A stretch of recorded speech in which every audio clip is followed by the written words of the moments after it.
Hello student, good afternoon. Welcome to online class AGPS. बच्चों, आज जो है आपका जो है 90वें भाग में वाणिज्य के उद्देश्य के बारे में आज पढ़ेंगे। तो चलिए एक्सप्लेन करते हैं आज जो है वाणिज्य के उद्देश्य।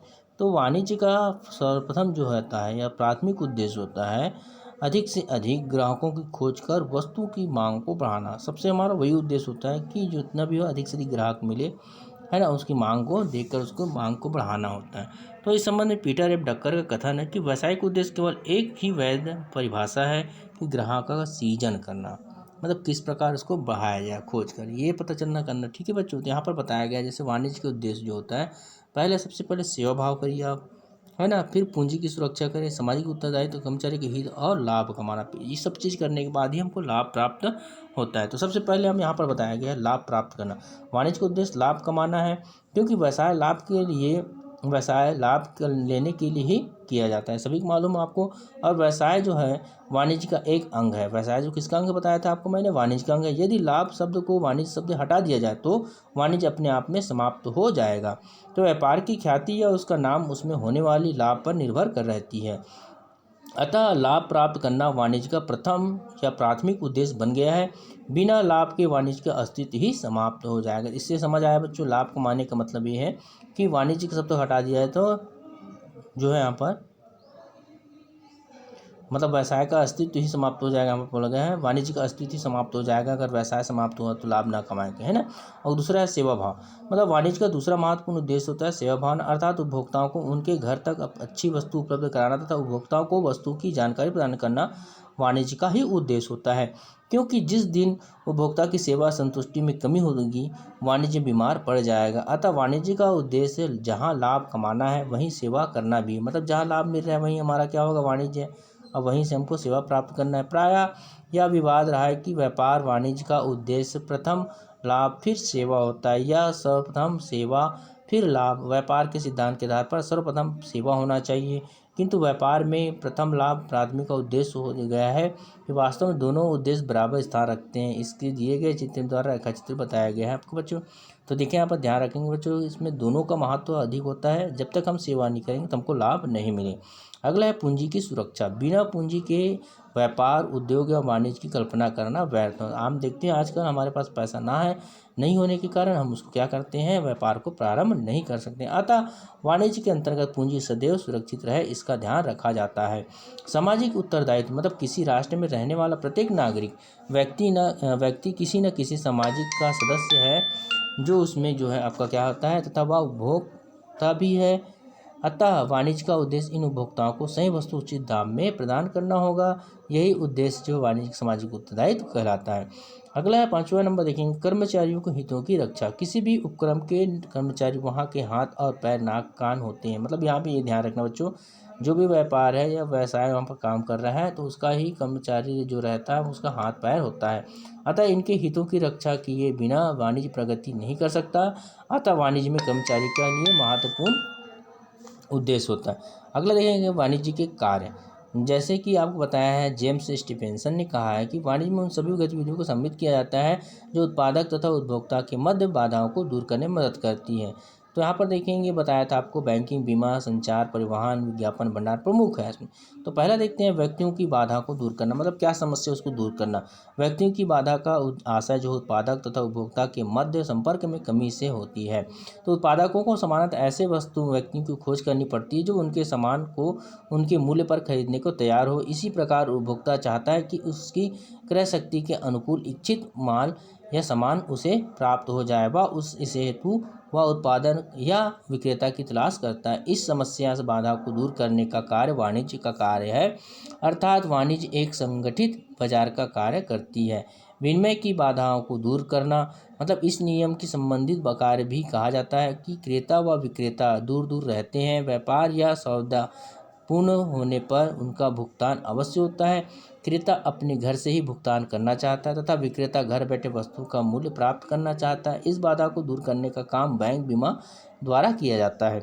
बैंक ड्राफ्ट, शाखा पत्र या बिल्स या बिल्टी के माध्यम से वस्तुओं के मूल्य का भुगतान किया जाता है। ये सभी वाणिज्यिक कार्य के अंतर्गत होता है। जैसे आजकल हम पेटीएम करते हैं तो ध्यान रखेंगे, है ना। तो उसके बाद समय की बाधा दूर करना, मतलब समय जो लगता है उसमें दूरी करना। क्रेता विक्रेता के मध्य दूरी अत्यधिक हो गई है। क्रेता माल तत्काल चाहता है, जबकि विक्रेता को पूर्ति करने में समय लग जाना स्वाभाविक है।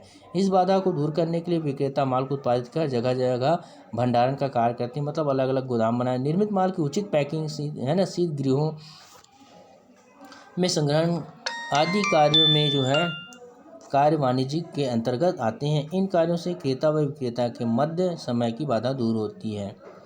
स्थान व दूरी की बाधा दूर करना, मतलब क्रेता विक्रेता के मध्य दूरी अत्यधिक होने से वे आपस में बार बार संपर्क नहीं कर सकते। इस बाधा को दूर करने में संचार के साधन महत्वपूर्ण भूमिका निभाती है, मतलब हम घर बैठे उसको फ़ोन लगाकर या ईमेल के माध्यम से प्राप्त की जा सकता है। इस प्रकार बताया, जिसमें टेलीफोन, तार, ईमेल, रेल, सड़क परिवहन या हवाई परिवहन महत्वपूर्ण भूमिका निभा रहे हैं।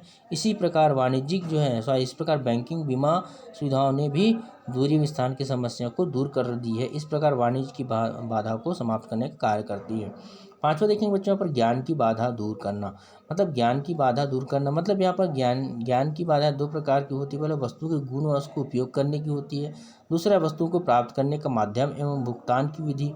तो इन सब ही बाधाओं को दूरदर्शन विज्ञापन ने दूर कर दी है। अब चित्र वाले टेलीफोन भी विकसित हो गए हैं, जिससे में बात करने वाले का चेहरा भी दिखाई देगा। इस प्रकार ईमेल या दूरदर्शन तथा कंप्यूटर की आधुनिक तकनीकी मॉडर्न द्वारा क्रेता विक्रेता आमने सामने बैठकर बात कर सकते हैं और विविध जानकारी प्राप्त कर सकते हैं। जैसे अपन देखते हैं बच्चों, फ़ोन लगाते हैं तो ऑनलाइन हम बात करते हैं, वैसे ही है। अगला देखते हैं, आज जो पढ़ेंगे नया चीज़ है व्यापार। व्यापार में ट्रेड, तो अर्थ होता है, मीनिंग देखें। व्यापार वाणिज्य की एक शाखा, आपको पहले बता चुका हूँ। व्यापार जो वस्तु का आदान प्रदान का सूचक है। इस प्रकार लाभ प्राप्ति के लिए किसी वस्तु का क्रय विक्रय व्यापार की श्रेणी में आता है, मतलब एक दूसरे से।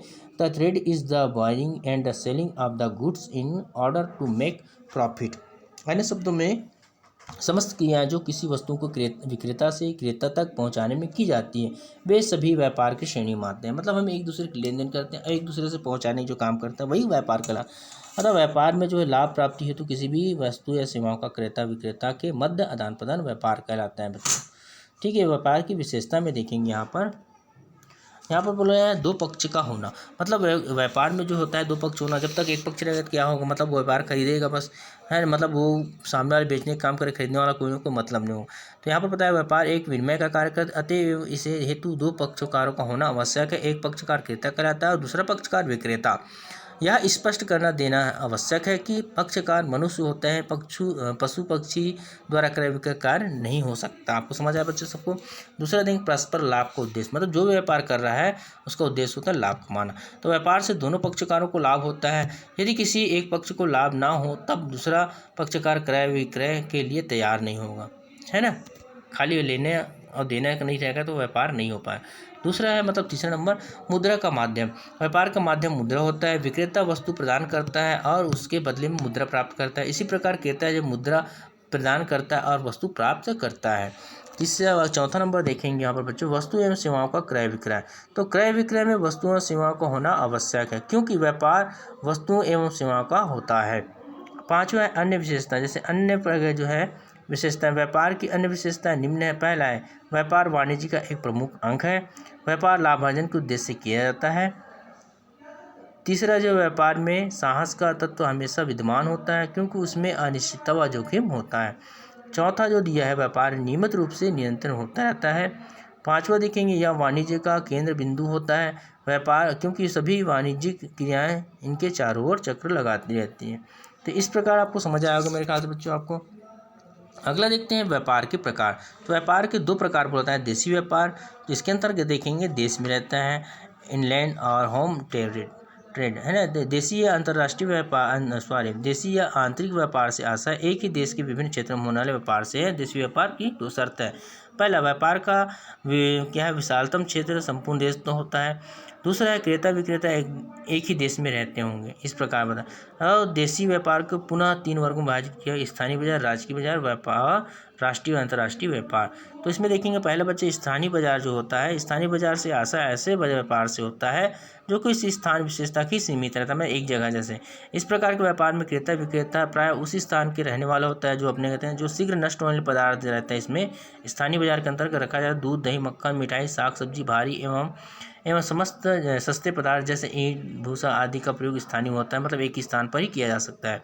राजकीय जो होता है व्यापार, मतलब स्टेट ट्रेड, मतलब राजकीय व्यापार से आशा ऐसे व्यापार से होता है जो किसी राज्य विशेष तक ही सीमित होता है, जैसे बिलासपुर, रायपुर। ठीक है बच्चों, यहाँ पर जैसे अपना भारत जो है जिला के अंतर्गत बोला जाता है, स्टेट के अंतर्गत राजकीय बोला जाता है। ठीक है बच्चों, अगला देखेंगे यहाँ पर जो है राष्ट्रीय अंतर्राष्ट्रीय व्यापार, मतलब ये अंतर्राष्ट्रीय व्यापार से आशा ऐसे व्यापार से है जो एक ही देश के सीमांतर्गत संचालित होता है। उदाहरण के लिए मध्य प्रदेश, उत्तर प्रदेश के मध्य होने वाली व्यापार के अंतर्राष्ट्रीय व्यापार कहा जाता है। अंतर्राष्ट्रीय मतलब एक राज्य से दूसरे राज्य में। ठीक है बच्चों, अगला देखते हैं मात्रा के आधार पर देसी व्यापार को दो भागों में बांटा गया, थोक व्यापार और फुटकर व्यापार। तो पहला देखेंगे होलसेल, मतलब थोक व्यापार बोले जब कोई वस्तु सीधे उत्पादक से अधिक मात्रा में क्रय की जाती है और अन्य व्यापारियों की आवश्यकता के अनुसार विक्रय की जाती है, बेची जाती है, तब इसे थोक व्यापार कहते हैं। यह साफ पता चलता है बच्चों पर जो है थोक व्यापारी जो होता है अधिक मात्रा में क्रय करके छोटे छोटे मात्रा में उपभोक्ता को बेचा जाता है फुटकर माध्यम से। ठीक है, यह जो उत्पादक उपभोक्ता के मध्य एक कड़ी होता है, यह किसी विशेष वस्तु का ही व्यापार करता है। फुटकर व्यापारी होता है यहाँ पर जो है रिटेलर, जो ट्रेड बोलते हैं, जब कोई वस्तु छोटी छोटी मात्रा में खरीद कर उपभोक्ताओं को बेच दी जाती है तो उसे फुटकर व्यापारी कहते हैं। इसके पास विभिन्न उत्पादों का सामान कम मात्रा में रहता है। यह थोक व्यापारी व उपभोक्ता के मध्य कड़ी का काम करता है, क्योंकि यह उपभोक्ता से सीधे संबंध रखता है, अतः ये व्यापार का विशेष महत्व रखता है बच्चों। तो इस प्रकार बच्चों आज यहीं तक पढ़ेंगे। अगला जो पढ़ेंगे आपका जो है विदेशी व्यापार के अंतर्गत 10वें भाग में। ठीक है, आज के लिए गुड डे बेटा।